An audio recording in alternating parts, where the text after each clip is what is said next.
Hello families எல்லோரும் எப்படி இருக்கீங்க? நல்லா இருக்கீங்களாங்க? ஒரு வழியாக அம்மா வீட்டுக்கு போய்ட்டு வந்தாச்சுங்க. இன்றைக்கி காலைல தாங்க வந்தேன். தம்பி நாளைக்கு ஸ்கூல் போகணும் அப்படின்றதுனால வந்தாச்சுங்க. 15 நாள் போனதே தெரிலங்க. கடன்னு போயிடுச்சிங்க.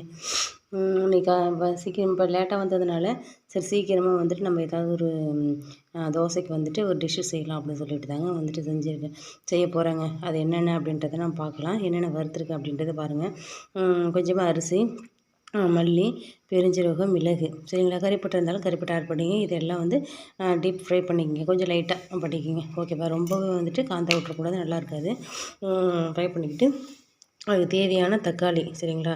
தக்காளி, வெங்காயம், கருவேப்பிலை, பூண்டு சரிங்களா. இது எண்ணெயில் போட்டு கொஞ்சம் நல்லா வதக்கிங்க. தேங்காய் வந்து என்னென்னா, சப்போஸ் வந்துட்டு நீங்கள் வெளியில் ஆஃபீஸ் போகிறீங்க, இல்லை ஹஸ்பண்ட் வெளில போகிறாங்க, குழம்பு எடுத்துகிட்டு போகணும் அப்படின்னா தேங்காய் என்ன பண்ணி எண்ணெயில் போட்டு லேசாக வந்து வதக்கிங்க சரிங்களா. வதக்கிட்டிங்கன்னா ஈவினிங் வரைக்கும் குழம்பு வந்து கெட்டு போகாமல் இருக்கும்.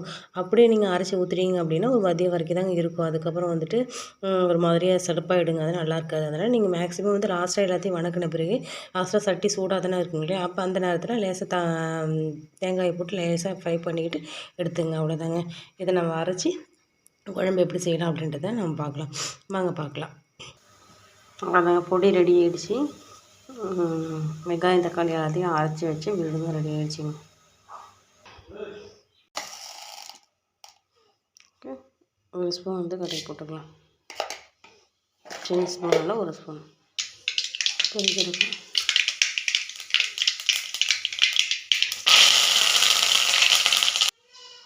அவ்வளோதான். எண்ணெயில் வதங்கிடுச்சு. நம்ம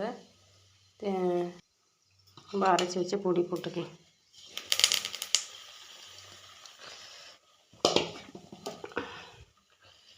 இப்போ அரைச்சி வச்சு வெங்காயம், தக்காளிலாம் அரைச்சி வச்சாங்க இல்லையா, அதையும் போட்டுக்கலாம்.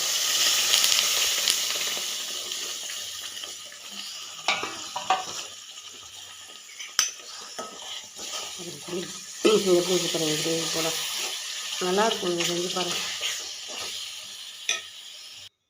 அங்கே அரிஞ்சிச்சு சுரைக்கான்னு போட்டுக்கலாம். ஆல்ரெடி நான் ஏற்கனவே போட்டேன்.